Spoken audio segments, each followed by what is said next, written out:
আমি পদ্মজা। লিখেছেন ইলমা বেহরোজ। পর্ব 18। গল্প পাঠে আমি আছি আপনাদের সাথে মারিয়া।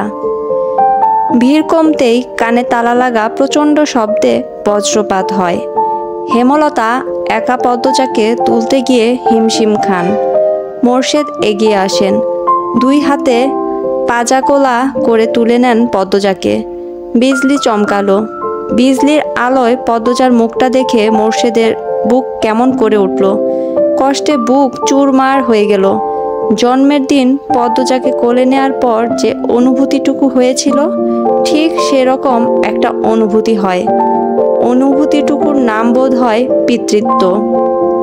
প্রচণ্ড ঝড়ো বাতাস বইছে। তারা ঘরে ঢুকতেই ভারী বর্ষণ শুরু হলো। মুহূর্তে ঘূর্ণিঝড়ের তাণ্ডব দেখা দিল।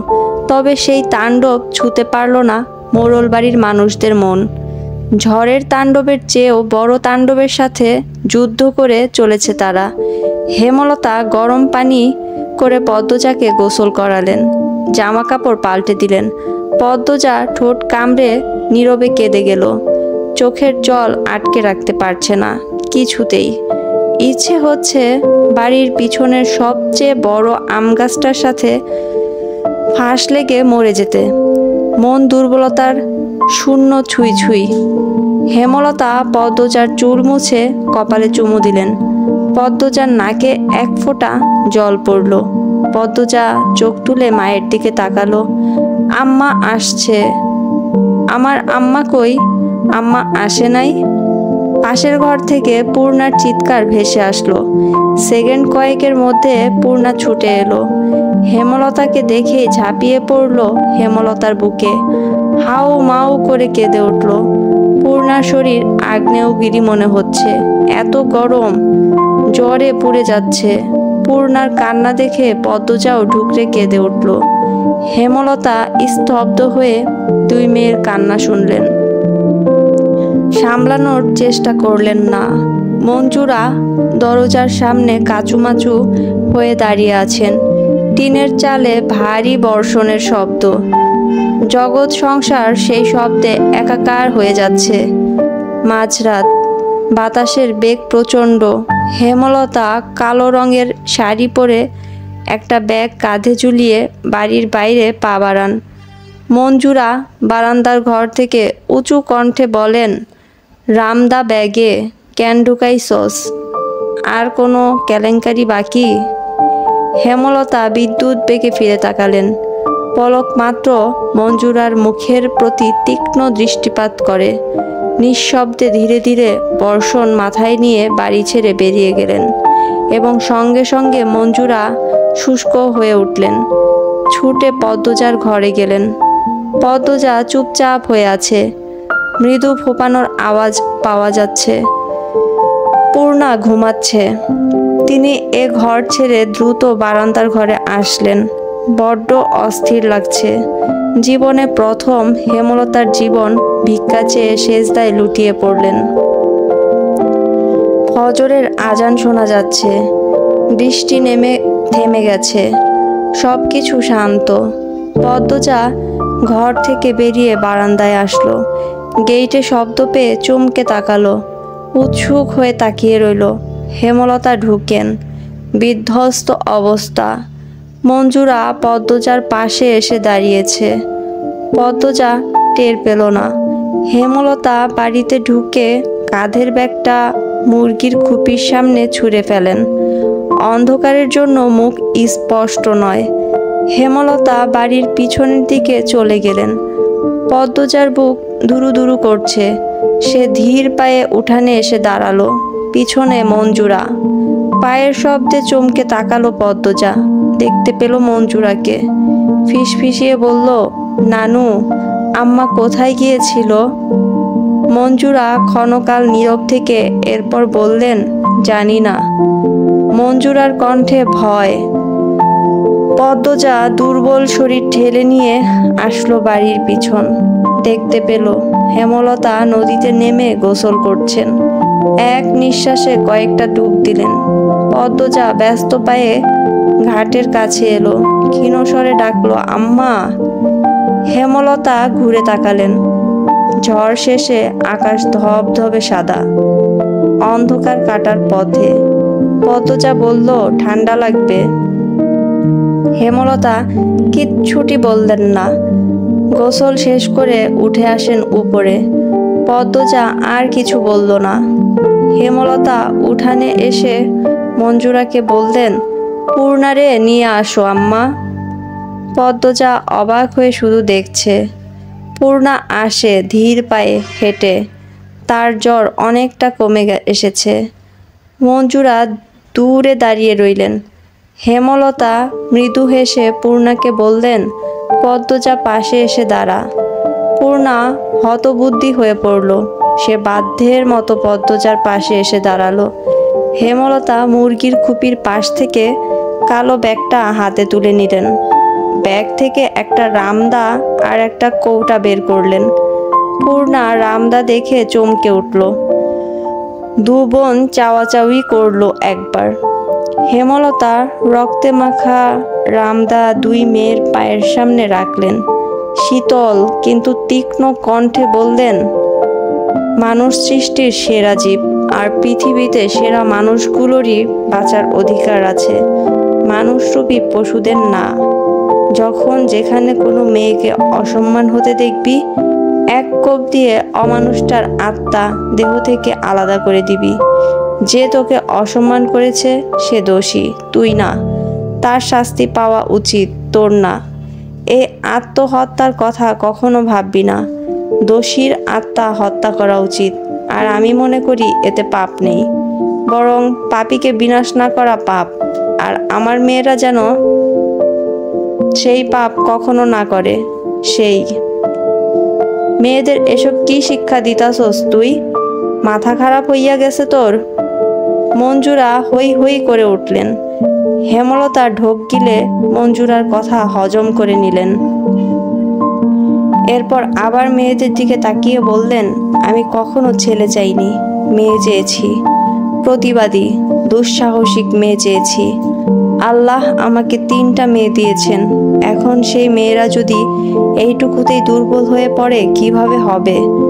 ঠিক আগের মতোই মাথা উঁচু করে বাঁচবি। যতদিন আমি আছি কেউ তোদের অসম্মান করে টিকতে পারবে না।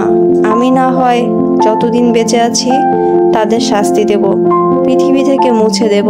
কিন্তু যখন থাকবো না, তখন তখন কি তারা বেঁচে থাকবে? বেঁচে থাকতে দেয়া ঠিক হবে? অন্য কোনো মেয়ের সাথে নোংরামি করবে না?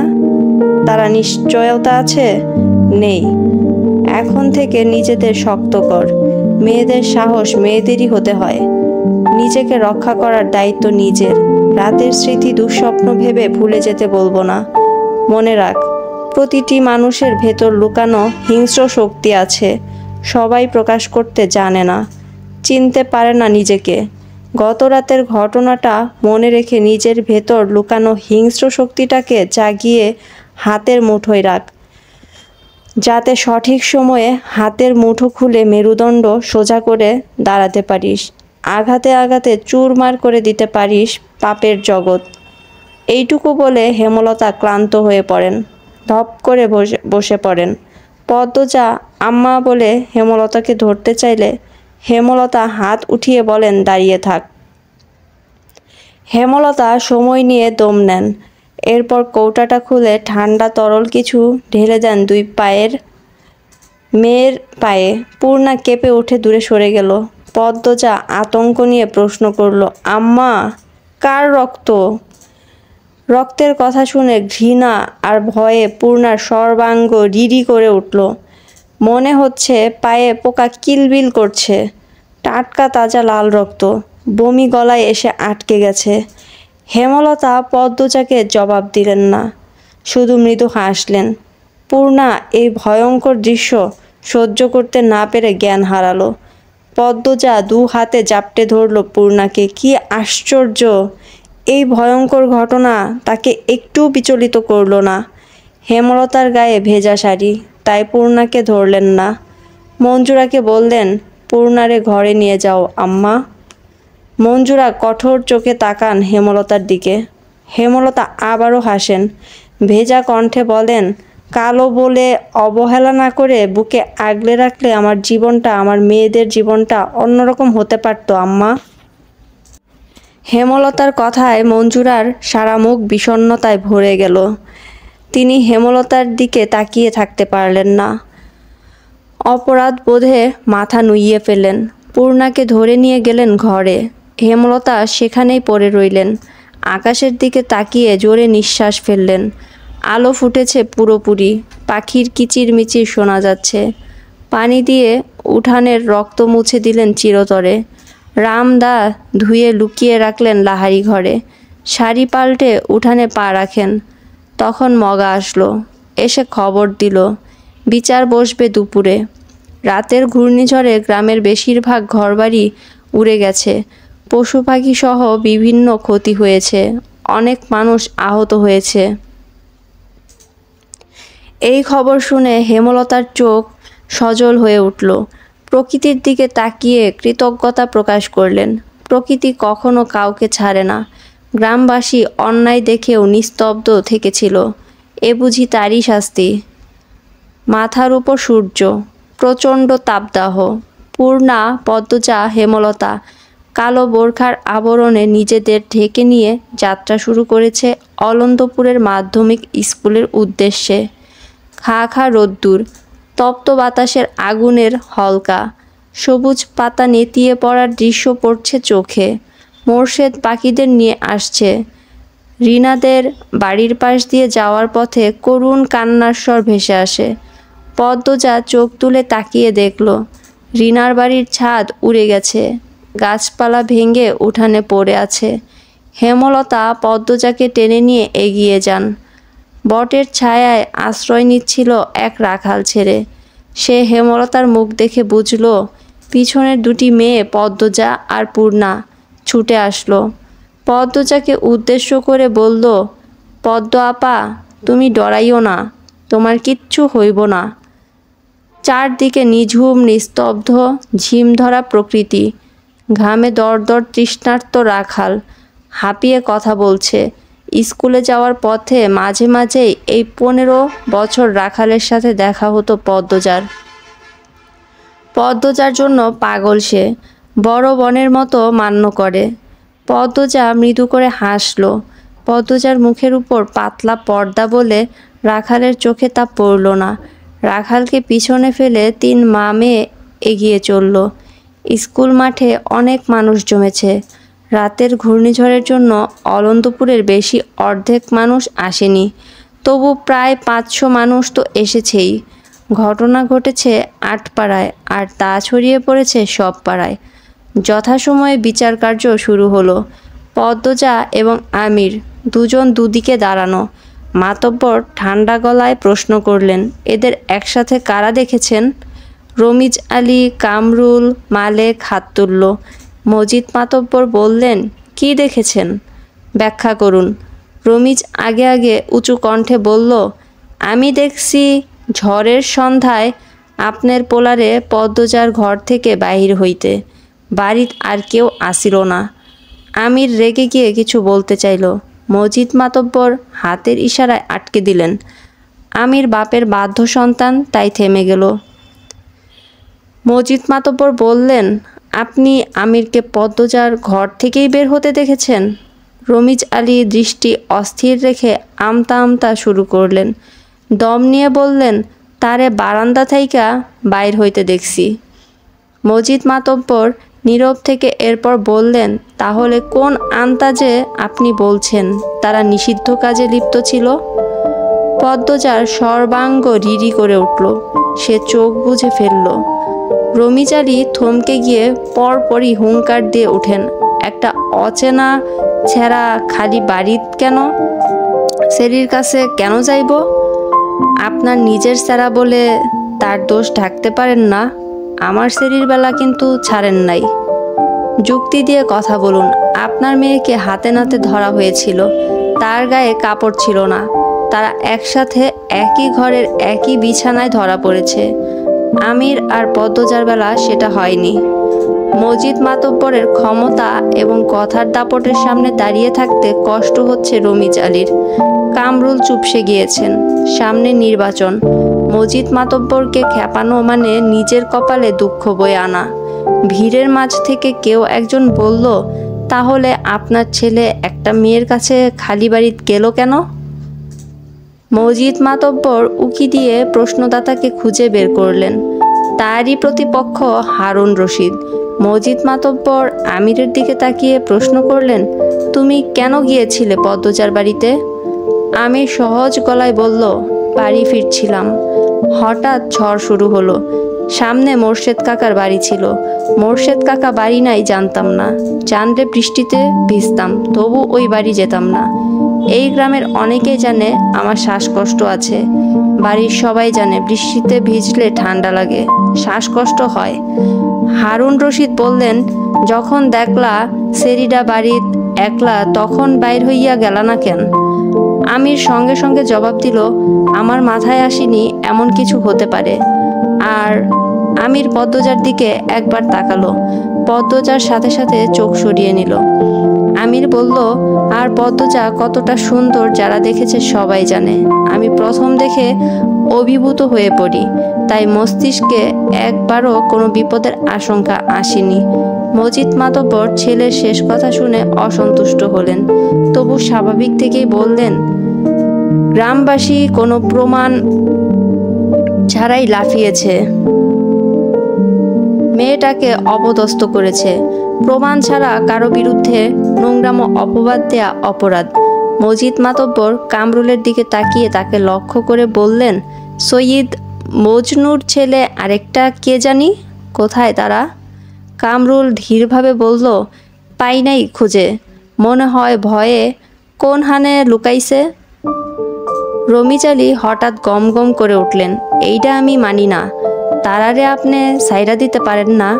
আপনার ক্ষমতা বেশি দেখা আপনি এমনি নিজের ছেঁড়ারে ঢাইকা রাখতে পারেন না? ধূর্তবাজ লোক। আমির রেগে মেগে রমিজ আলীকে ধরতে এলে মজিদ গর্জন করে উঠলেন, আমির! আমির কিরমির করে রাগ হজম করার চেষ্টা করলো। হারুন অতিশয় ধূর্ত লোক। তিনি রসিকতা করে বললেন, সত্য হোক আর মিথ্যাই, বদনাম তো বদনামই। মজিদ সবার প্রশ্ন কথা উপেক্ষা করে উপস্থিত গ্রামবাসীর উদ্দেশ্যে বললেন, আপনাদের আমার বিচারের প্রতি বিশ্বাস আছে? সবাই আওয়াজ করে বলল, আছে। মজিদ মাতব্বর তৃপ্তির সাথে হাসলেন। ক্ষণকাল নীরব থেকে উঠে দাঁড়ালেন। কণ্ঠ উঁচু করে বললেন, মোর্শেদের মেয়ের সাথে খারাপ হয়েছে। পদ্মজার নামে অনেক প্রশংসা শুনেছি, সে খুবই ভালো মেয়ে। আর আমার ছেলেকেও সবাই চেনেন, সে কেমন। যারা যারা দোষ করেছে তাদের খুঁজে বের করে শাস্তি দেওয়া হবে। পদ্মজা আর আমির নামে যে পাপের অভিযোগ করা হয়েছে তার যুক্তিগত প্রমাণ নেই, আর প্রমাণ ছাড়া আমি কখনো কাউকে শাস্তি দেইনি, আজও দেব না। তবে আমি আজ সবার সামনে মোর্শেদ আর তার স্ত্রীর কাছে একটা প্রস্তাব রাখব। হেমলতা, মোর্শেদ সহ উপস্থিত সবাই কৌতূহল নিয়ে তাকালো। মজিদ মাতব্বর বললেন, পদ্মজাকে আমিরের বউ করে নিতে চাই। চারিদিকে কোলাহল বেড়ে গেল। সব কোলাহল সম্পূর্ণ উপেক্ষা করে স্বপ্নাবিষ্টের মতো শুধু মজিদ মাতব্বরের প্রস্তাবটি পদ্মজার কানে বাজতে থাকলো। জীবনের কোন মোড়ে এসে দাঁড়িয়েছে সে?